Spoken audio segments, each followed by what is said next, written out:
দর্পনারায়ণ ঠাকুর এবং নীলমণি ঠাকুর তাদের সম্পত্তি ভাগ করে নিলেন। ঠাকুর পরিবার বিষ্ণুরই উপাসক ছিলেন, অর্থাৎ বৈষ্ণব ছিলেন। রবীন্দ্রনাথ সেই সময় কিছু কথা আর্য ভাষায় লিখে রেখে যেতেন, আমরা কিন্তু তাকে অবলীলায় মন্ত্র বলে আওড়াতাম। সেই শক্তি ধরাছোঁয়ার বাইরে, অথচ তাকে মনের মধ্যে সবসময় টের পাওয়া যায়, তার প্রকাশকে অনুভব করা যায়, কিন্তু তার সঙ্গে সম্পর্ক পাতানো যায় না। রবীন্দ্রনাথকে নিয়ে অনেক দিনে অনেক কিছু করার ইচ্ছে ছিল, হয়নি। আজকে আপনাদের সামনে আমাদের সকলের প্রিয় এই মানুষটিকে নিয়ে একটু গল্প করব।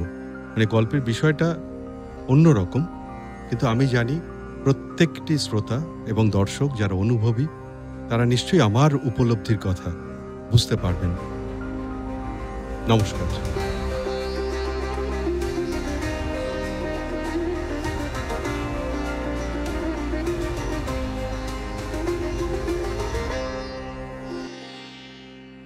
তাকে নিয়ে বলা মানে অতল সমুদ্র, তার তো তল নেই। তবুও আমরা যে টুকরো টুকরো জায়গাগুলো পাই, সেই টুকরো টুকরো জায়গাগুলো যখন মনের ভেতরে আলোড়ন তোলে, তাকে জানার চেষ্টা করি। আর সেটা বোধহয় খুব আন্তরিক জানা হয়। আমাদের এই খুব প্রাণের মানুষ, খুব কাছের মানুষ রবীন্দ্রনাথ, তিনি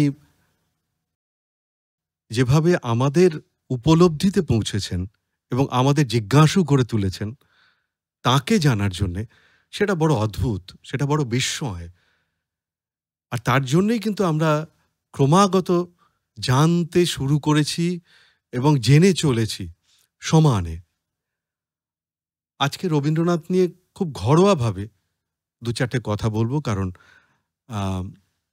সামনেই কবির জন্মদিন। আর এ ব্যাপারে আমাকে সাহায্য করার জন্য আজকে আমি একা নই, আমার সঙ্গে আরও একজন আছে, ডায়ানা ভট্টাচার্য। নমস্কার। ডায়ানা সঙ্গীত শিল্পী, আপনারা অনেকে ওকে চেনেন মঞ্চ এবং সোশ্যাল নেটওয়ার্কের কারণে, যথেষ্ট পরিচিত মুখ। এবং আমি খুব কৃতজ্ঞ ওর কাছে যে ও আমাকে সাহায্য করবে বলে প্রতিশ্রুতি দিয়েছে এবং সময় দিয়েছে। এর জন্য সত্যিই আমি কৃতজ্ঞ, না হলে হয়তো হতো না এরকম একটা আয়োজন। যাই হোক, রবীন্দ্রনাথ নিয়ে বলতে গেলে প্রথমেই যতগুলো কথা বলা উচিত সেই সমস্ত কথা না বলে একেবারে শুরুতেই বলে দেওয়া উচিত যে উপনিষদ বেত্তা হিসেবে রবীন্দ্রনাথকে ভেবে তাকে প্রতিষ্ঠা করা বা তাকে আপনাদের সামনে দু চারটে কথা বলা, এটা আমার কম্য নয়। পরিষ্কার কথা, এটা আমার কম্য নয়, এটা আমি চেষ্টাও করব না। আমি যেটা চেষ্টা করব সেটা হচ্ছে যে, ধরুন উপনিষদ অনেকেই আমরা পড়েছি, যে তত্ত্বটুকু, ভাবটুকু কবির মধ্যে প্রতিফলিত হয়েছে এবং তার ফলে আমাদের ভাগ্যে যেটুকু জুটেছে, আমরা সৌভাগ্যবান যে সেই জায়গা থেকে পেয়েছি। ওই যে আগেই শুরুতেই বলেছিলাম যে আমাদের ঔৎসুক্য বাড়িয়ে গেছেন কবি, জিজ্ঞাসা বাড়িয়ে গেছেন, তার জন্যই আমরা জানতে চেষ্টা করেছি। ওই আমাদের ভাগ্যে জুটেছে, দেখা যাক এবার খুঁজে আরো কোথায় কি পাই। যে মানুষটাকে আমরা বাইরে থেকে দেখেছি, বাইরে থেকে চিনেছি, ভেতরে মানুষটাকে আমার মতো সাধারণ একটি আত্মা, খুব কি খোঁজার চেষ্টা করেছি ডুবুরির মতো করে? কখনো করিনি, বুকে হাত দিয়ে বলতে পারি। কিন্তু যেটুকু করেছি, যখনই, তার কিন্তু সত্যি বিস্ময়ই লেগেছে। শেষে গিয়ে একটা অদ্ভুত অনুভূতি হয়েছে যে এই পর্যন্তও তিনি ভেবেছেন। আবারও বলছি, তাকে উপনিষদ বেত্তা হিসেবে প্রতিষ্ঠা করা আমার কাজ নয়। আপনারই মতো আমি একজন ভক্ত বলতে পারেন, তাই ওই বিরাট মাপের মানুষটিকে আমার মতো একটা ক্ষুদ্র মাপ দিয়ে ধরতে চাই ধরতে পারবো কি জানি না, চেষ্টা করছি, আপনারা যদি সাহায্য করেন। অরুণা চক্রবর্তী তাঁর জোড়াসাঁকো বইটিতে লিখছেন যে ঠাকুর পরিবারে অষ্টাদশ শতাব্দীর শেষ ভাগে দুই ভাই দর্পনারায়ণ ঠাকুর এবং নীলমণি ঠাকুর তাদের সম্পত্তি ভাগ করে নিলেন। নীলমণি ঠাকুর কি পেলেন? তিনি পেলেন 1,00,000 টাকা এবং মা লক্ষ্মীর মূর্তি সহ শালগ্রাম শিলা। এই নিয়ে তিনি পাথুরিয়া ঘাটার বাড়ি থেকে বেরিয়ে এলেন, যেখানে একসময় সকলে একসঙ্গে থাকতেন। পরে অবশ্য নীলমণি ঠাকুর জোড়াসাঁকোতে জমি কিনে এখন যে বাড়িটি আমরা দেখে থাকি সেইটি তৈরি করেন, জোড়াসাঁকোর যে বাড়িটি। ধরতে কোনো অসুবিধে নেই যে ঠাকুর পরিবার বিষ্ণুরই উপাসক ছিলেন, অর্থাৎ বৈষ্ণব ছিলেন। পরবর্তীকালে ব্রাহ্ম হলেন মহর্ষি দেবেন্দ্রনাথ ঠাকুরের হাত ধরে, অর্থাৎ একেশ্বরবাদী এলেন। রবীন্দ্রনাথ নিজেই বলছেন বাল্যে উপনিষদ মুখস্থ বলতেন বেশ কিছুটা অংশ, সেটা অবশ্য অভ্যেসের কারণে সবকিছু মন দিয়ে গ্রহণ করতে পারেননি। তার শ্রদ্ধা ছিল, শক্তি ছিল না হয়তো। এখন উপনিষদ আমাদের কাছে সত্যি সত্যি খসখসেই লাগে। উপনিষদ তো জিজ্ঞাসা, জানার ইচ্ছে, প্রশ্ন করো, জানো, আরো জানো, আরো জানো। ওতে ভক্তি নেই, আর ভক্তও নেই। ডক্টর শশীভূষণ দাশগুপ্ত রবীন্দ্রনাথ এবং বৈদিক ঋষিদের তুলনা করতে গিয়ে বলছেন, বৈদিক ঋষিরা আসলে তো কবি, স্বভাবতই কবি এবং দার্শনিক। তাদের ঈশ্বর প্রদত্ত প্রেরণায় সেই কবিতাগুলো, যাকে আমরা মন্ত্র বলে থাকি, সেগুলো তৈরি করেছেন হাজার হাজার বছর আগে। রবীন্দ্রনাথ ওই সময় থাকলে তাঁর এই কবিতা গান না লিখে যদি সেই সময়ের কিছু ভাষা, মানে সেই সময় কিছু কথা আর্য ভাষায় এই ভাবনাতে লিখে রেখে যেতেন, আমরা কিন্তু তাকে অবলীলায় মন্ত্র বলে আওড়াতাম। কিন্তু এখন আমাদের রবীন্দ্রনাথকে এভাবে ভাবতে পারি না। তার একটাই কারণ, কারণটা হলো ওই যে মন্ত্রের সঙ্গে একটা দেখবেন দেবদেবীদের সম্পর্ক আছে, সেটা রবীন্দ্র রচনায় কখনো অনুভব করি না। ডক্টর শশীভূষণ দাশগুপ্ত তিনি এটা বলেছেন এবং সত্যি এটা উপলব্ধির বিষয়। বিশ্ব একটা সত্তা, অখণ্ড ব্রহ্ম, আত্মারূপে প্রত্যেকটি জীবের মধ্যে রয়েছে। ব্রহ্মই কারণ, ব্রহ্মই উপাদান, ব্রহ্ম নিমিত্ত, ব্রহ্মরূপ, আর সব কিছুর মূলে যেটা রয়েছে সেটা হচ্ছে উদ্দেশ্য। এটাও কিন্তু একটা কারণ। উদ্দেশ্যটা কি? উদ্দেশ্যটা হলো আনন্দ। আনন্দ। রবীন্দ্রনাথের বাড়িটা একসময় বৈষ্ণব ছিল, সেখান থেকে নিরাকার ব্রাহ্ম হয়ে রবীন্দ্রনাথ মনটাকে শান্ত করতে পারেননি। কোথাও এই ব্রহ্মাণ্ড পালনের উৎস হিসেবে একটা শক্তিই তিনি দেখেছেন, সেটা প্রকৃতিতে। সেই শক্তি ধরাছোঁয়ার বাইরে, অথচ তাকে মনের মধ্যে সবসময় টের পাওয়া যায়, তার প্রকাশকে অনুভব করা যায়, কিন্তু তার সঙ্গে সম্পর্ক পাতানো যায় না। ব্রহ্মবাদের কথাই একটু অন্যভাবে, এখানে দ্বৈতভাবে দেখুন। ব্রহ্ম এখানে নিজের স্বাদ নেওয়ার জন্যই দ্বৈত হয়েছেন।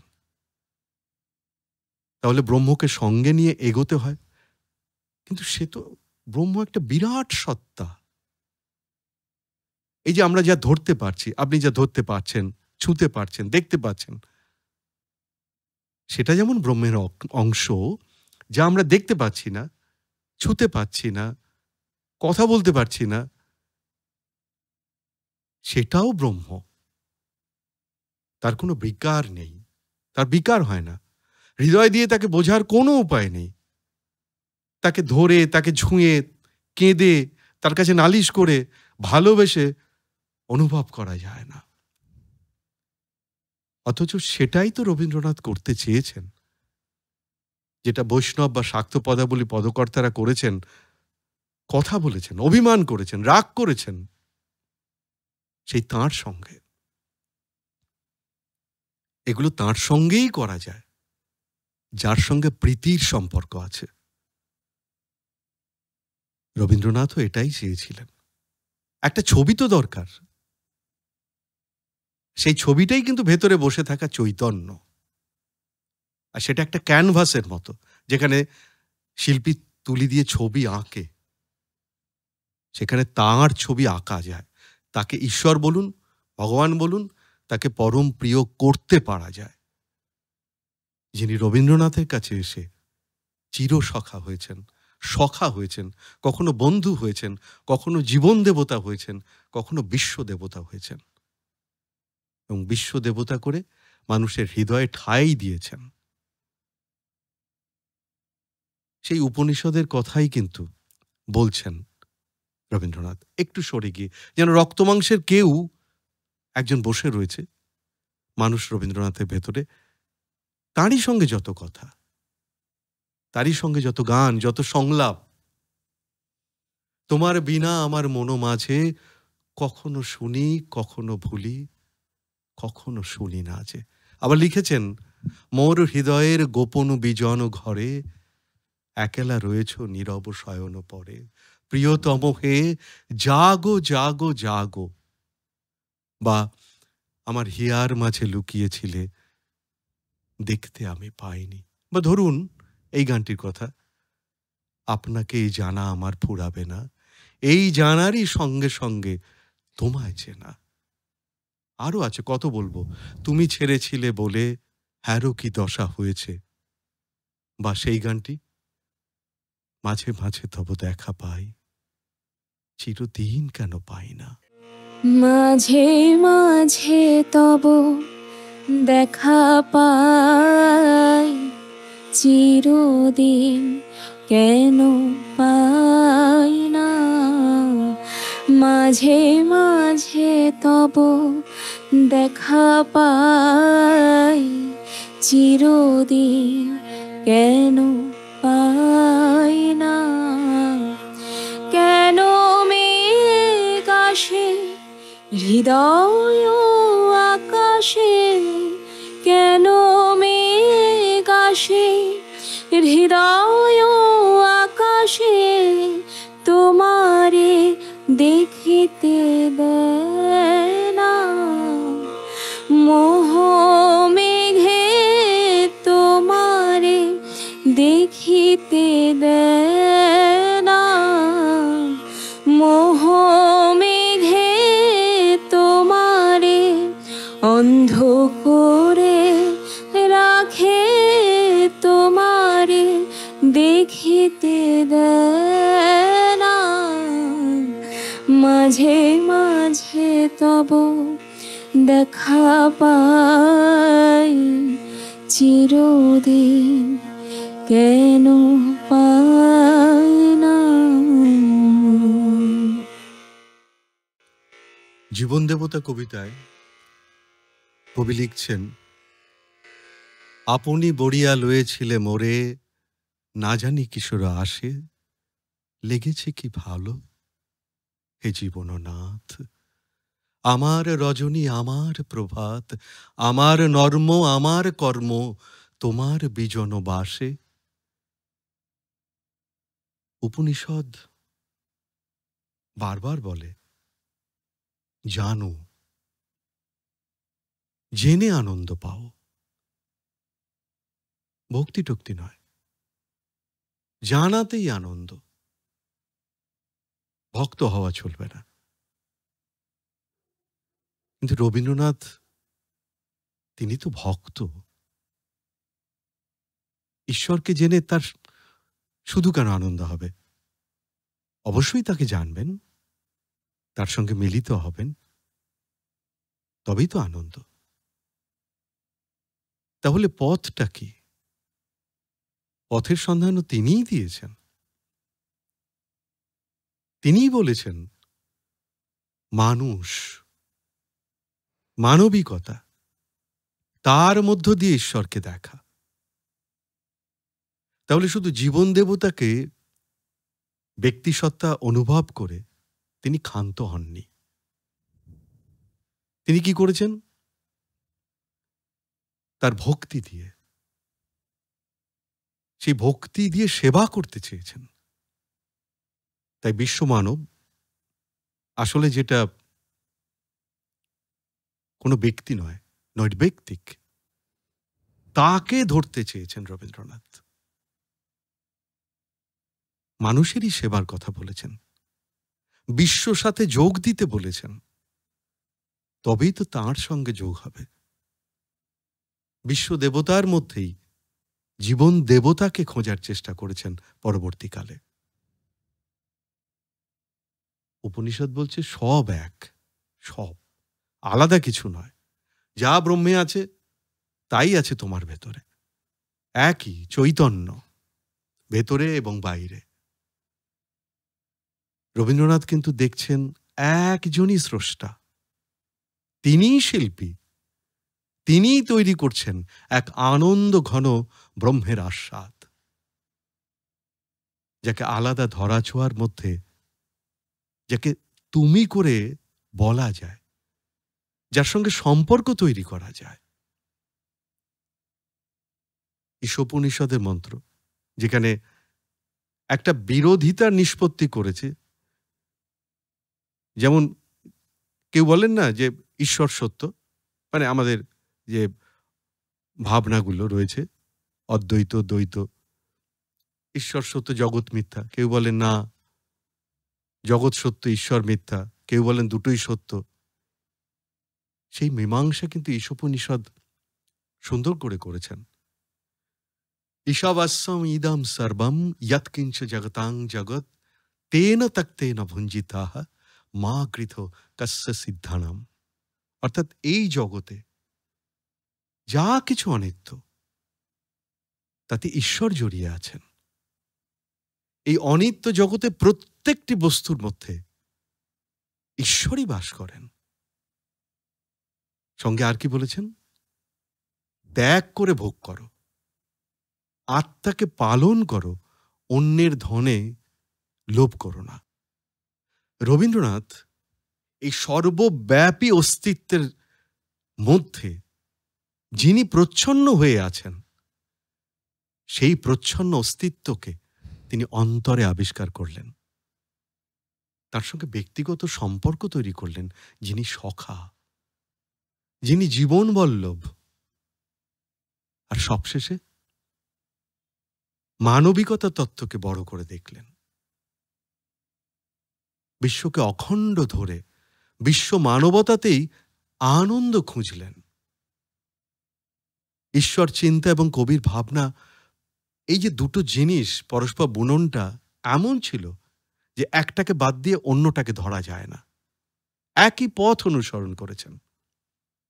কবি নিজেই বলেছেন তাঁর রিলিজিয়ন অফ ম্যান এই বইটিতে, যেটি 1931 সালে প্রকাশিত হয়েছিল, এটা বক্তৃতা মালা তাঁর অক্সফোর্ড ইউনিভার্সিটি থেকে বেরিয়েছিল।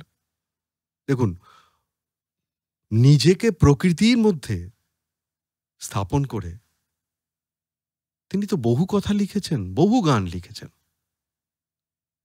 অধ্যাত্মপাদ সেখানে প্রকৃতির মধ্য দিয়ে প্রকাশ করেছেন। এবং সত্যি কথা বলতে কি, সেই গানটির কথা আমার এই মুহূর্তেই মনে পড়ে। আকাশ ভরা সূর্য তারা, বিশ্ব ভরা প্রাণ, তাহারই মাঝখানে আমি পেয়েছি মোর স্থান, বিস্ময়ে তাই জাগে আমার গান। আকাশ ভরা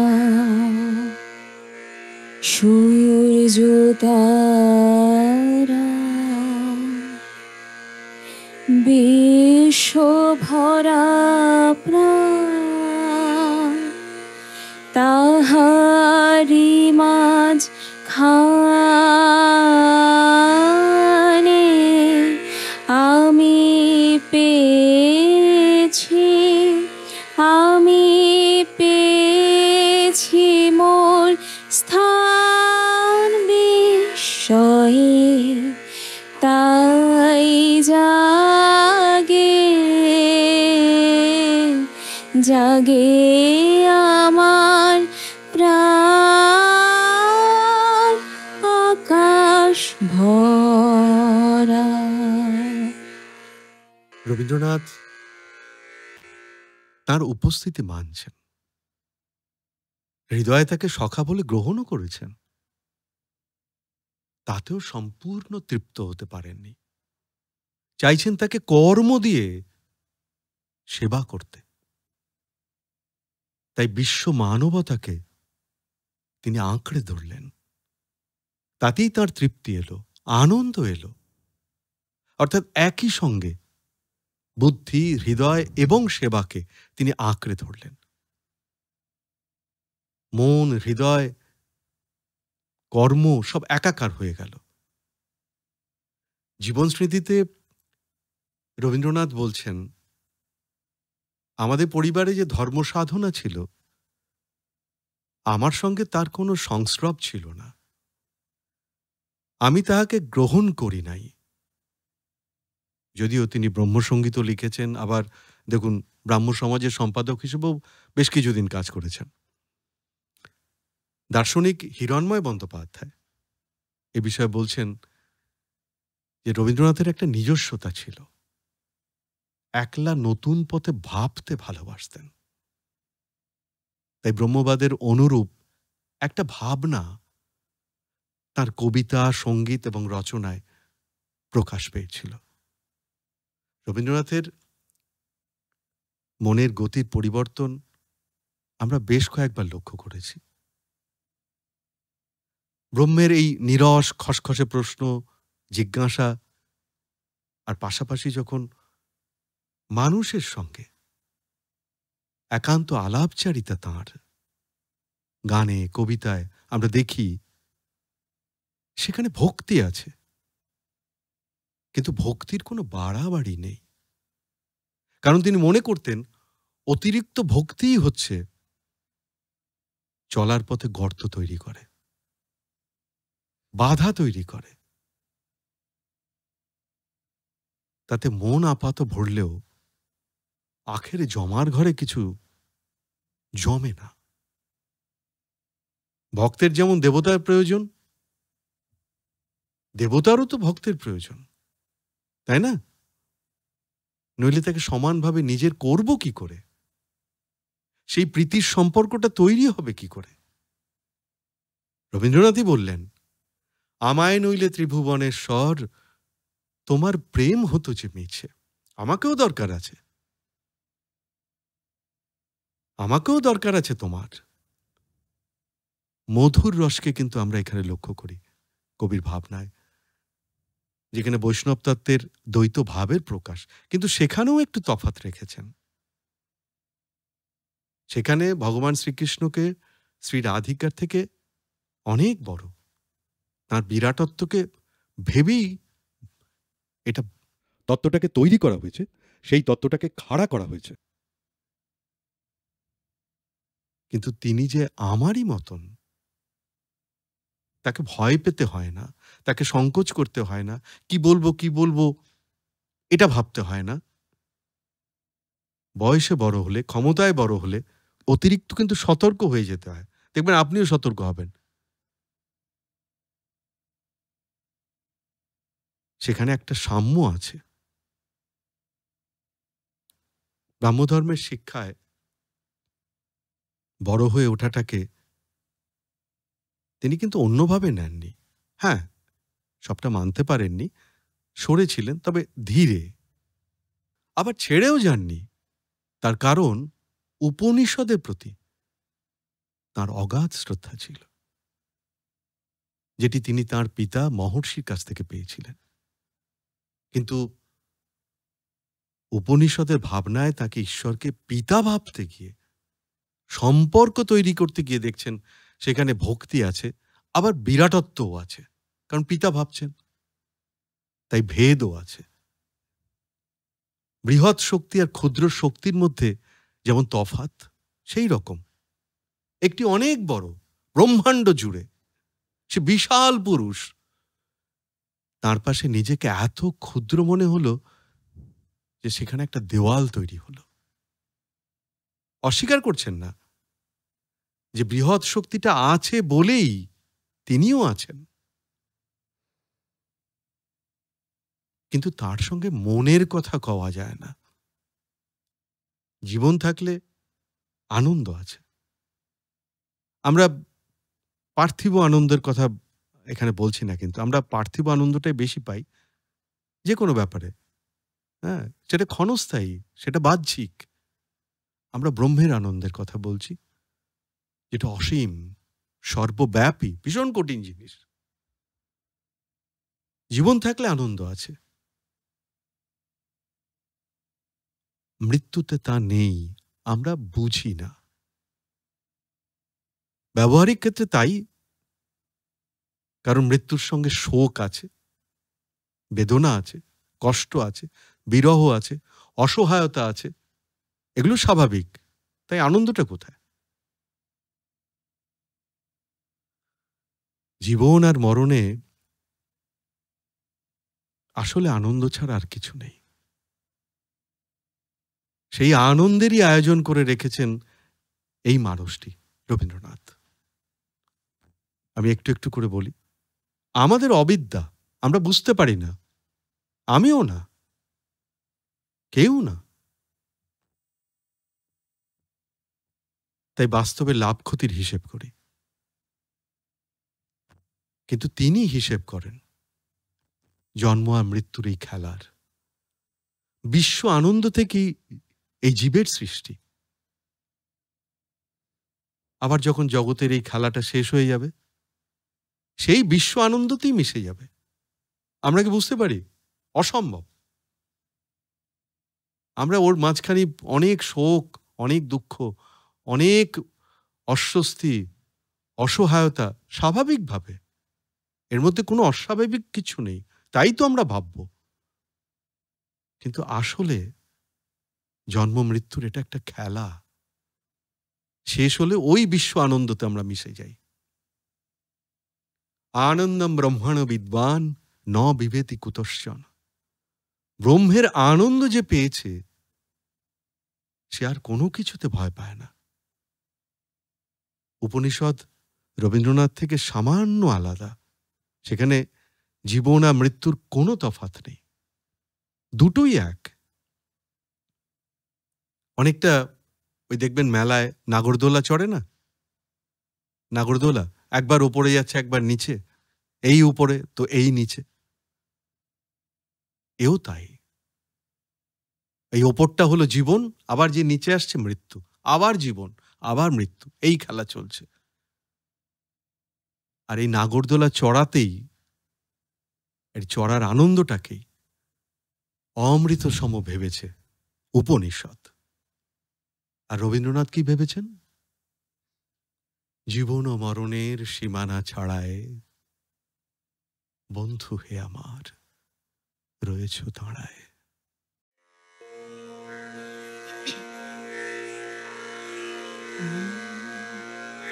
জীবন মরণে সীমানা ছাড়ায় বন্ধু হে আমার রয়েছ দাঁড়ায়। জীবন মরণে সীমানা ছাড়ায়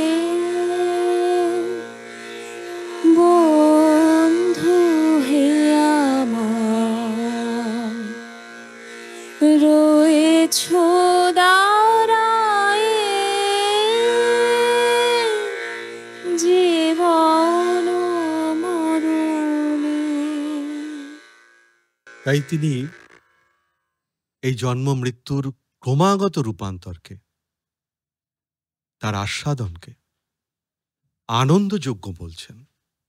আর সেখানেই বারবার তিনি বলছেন আমাদের নিমন্ত্রণ, জগতে আনন্দ যজ্ঞে আমার নিমন্ত্রণ। ধন্য হলো, ধন্য হলো মানব জীবন। আসতে হয়, বারবার আসতে হয়, আর বারবার ফিরে যেতে হয়। এই খেলায় অংশ নিতে হয়। আবার দেখুন, সৌন্দর্যের কবি বিশ্ব প্রকৃতি নারীর কাছে আত্মসমর্পণ করছেন বারবার। যেমন করে আমরা সাধারণ মানুষেরা আমাদের সাধারণ জীবনেও দেখি, আকৃষ্ট হই, তারপর তাকে সংসারে আবদ্ধ করতে চাই। কবির সে অনন্ত প্রেম প্রকৃতির প্রতি, বারবার বলছি এটা প্রকৃতি প্রেম, প্রকৃতির প্রতি যে অনন্ত প্রেম, তাকে তিনি টেনে এনে সংসারীও করেছেন। কিভাবে? শান্তিনিকেতনে আশ্রম বানিয়ে। সৌন্দর্য পিপাসায় ঘর পালানোর একটা উন্মাদনা থাকে,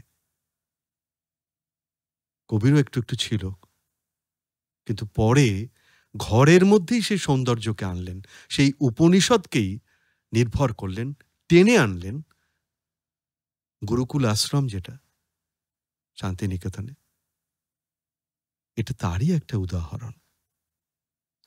কারণ ততদিনে কর্মের মধ্যেই সৌন্দর্যকে বেঁধে তাতেই মুক্তির স্বাদ অনুভব করতে চেয়েছেন, যেটা হলো অনন্ত মুক্তি, অনন্ত মুক্তি। তাই তো তিনি বললেন আমার মুক্তি আলোয় আলোয়, এই আকাশে আমার মুক্তি, ধুলায় ধুলায় ঘাসে ঘাসে।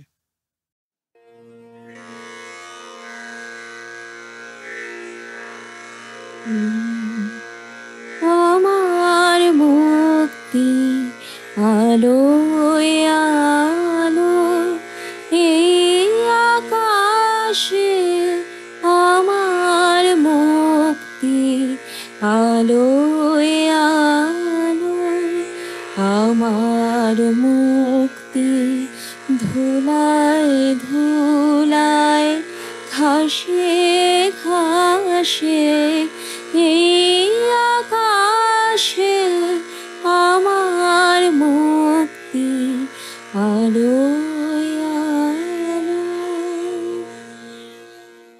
কবি জীবনে এত মৃত্যু দেখেছেন, ভাবা যায় না। মা, বাবা, দাদা, দিদি, বৌদি, স্ত্রী, পুত্র, কন্যা, এমনকি নাতি পর্যন্ত, সেও তাকে ছেড়ে চলে গেছেন তার জীবদ্দশাতেই। এটা কম বড় দুঃখ?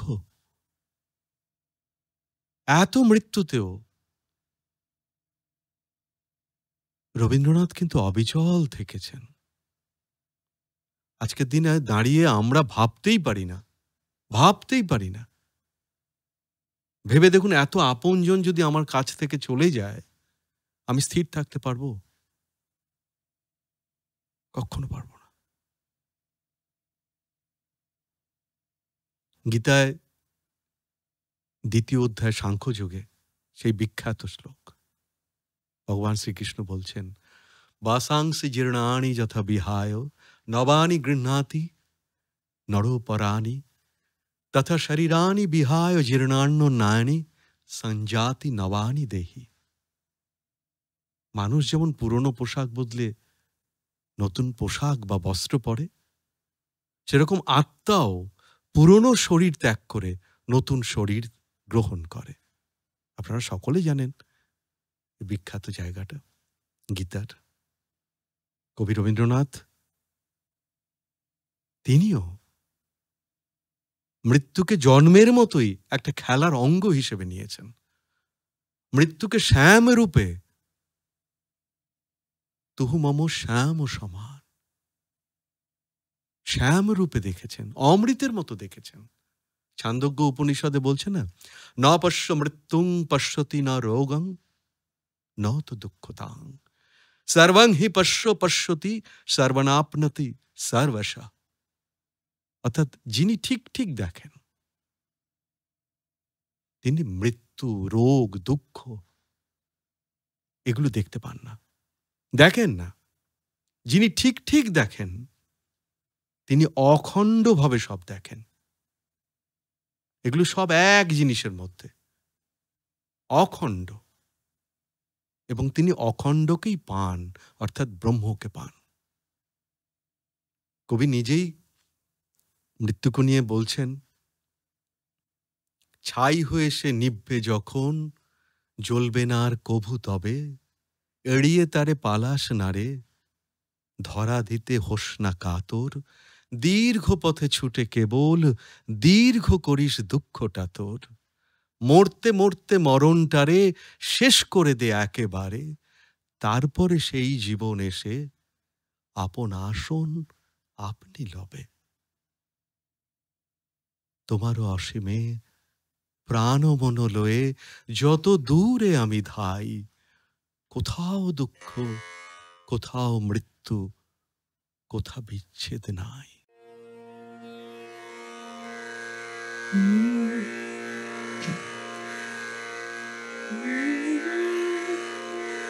তোমার অসীমে প্রাণ মন লয়ে যত দূরে আমি ধাই, কোথাও দুঃখ, কোথাও মৃত্যু, কোথাও বিচ্ছেদ নাই। তোমার অসীমে প্রাণ মন লয়ে যত দূরে আমি ধাই। বারবার নতুন করে মোড় নিয়েছেন কবি, ভাবনাকে অন্য পথে চালিত করেছেন, নিজস্ব গতিকে বাড়িয়েছেন। কখনো কখনো উপনিষদকে গ্রহণ করেও নিজের দৃষ্টিকে কিন্তু ঝাপসা করেননি। আর শেষে মানুষের জয়গান করে তারপরে ক্ষান্ত হয়েছেন। জীব ছাড়া ঈশ্বরের প্রকাশ কোথায়? জীব থাকলে তার জৈবিক সব তাড়নাই থাকবে, সেও তো স্বাভাবিক। জীব আছে, তার তাড়না নেই, এটা হতে পারে না। এখানে জীবের অনুভবের কথা বলার মতো, মানুষটি যে ঈশ্বর, আমার অনুভবের কথা আমি কাকে বলবো? সে তো ঈশ্বরই। যেভাবেই দেখুন, যেভাবে দেখুন, তাকে অস্বীকার করেননি কবি, বন্ধু করে নিয়েছিলেন। বৈদিক ঋষিরা আসলে তো কবি, প্রকৃত কবি, যারা সত্যকে খুঁজেছেন, সত্যকেই দেখেছেন এবং সেই সত্যকেই আমাদের সামনে তুলেছেন উপলব্ধির জন্য। তাঁরা উপলব্ধি করেছিলেন। আর আমাদের রবি ঠাকুর, তিনিও তো সত্যকেই খুঁজেছেন,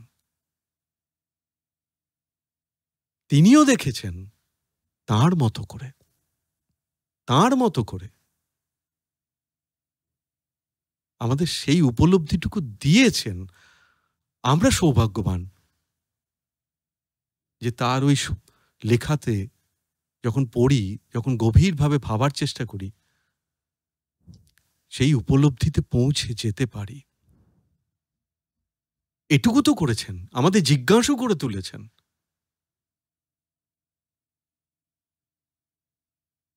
এইটুকুই তাকে নিয়ে বলার ছিল আপনাদের সঙ্গে। আমার অনুভবের কথাটুকু আমি বললাম, আমার উপলব্ধির কথাটুকু আমি বললাম। আমি জানি না কতটুকু কি বলতে পেরেছি, আপনাদের ভালো লাগবে কিনা। আজকে শেষ করব। তার আগে আমাদের সঙ্গে এতক্ষণ মানে আমি এতটা কথা বললাম, সঙ্গে সঙ্গে গান দিয়ে দিয়ে সেই জায়গাগুলোকে সুন্দর করে বুঝিয়েছে ডায়না ভট্টাচার্য। আপনারা ওকে থ্যাংক জানেন। ইউ। ও আমার সত্যি প্রতিশ্রুতি দিয়েছে যে আমার সঙ্গে থাকবে, একটু গান গাইবে। আমার খুব ভালো লাগছে ডায়না, আমি সত্যি খুব কৃতজ্ঞ তোমার কাছে। খুব ভালো আপনার লাগলো। কাছেও কৃতজ্ঞ যে আপনি এই সময় আমাকে এখানে নিয়ে এসেছেন এবং খুব ভালো লাগলো আপনার সঙ্গে এইভাবে সময় কাটাতে। Thank you. ধন্যবাদ তোমাকেও দেব। আ আজকে আর কথা নয়। আজ এই পর্যন্তই। আবার কথা হবে। নমস্কার।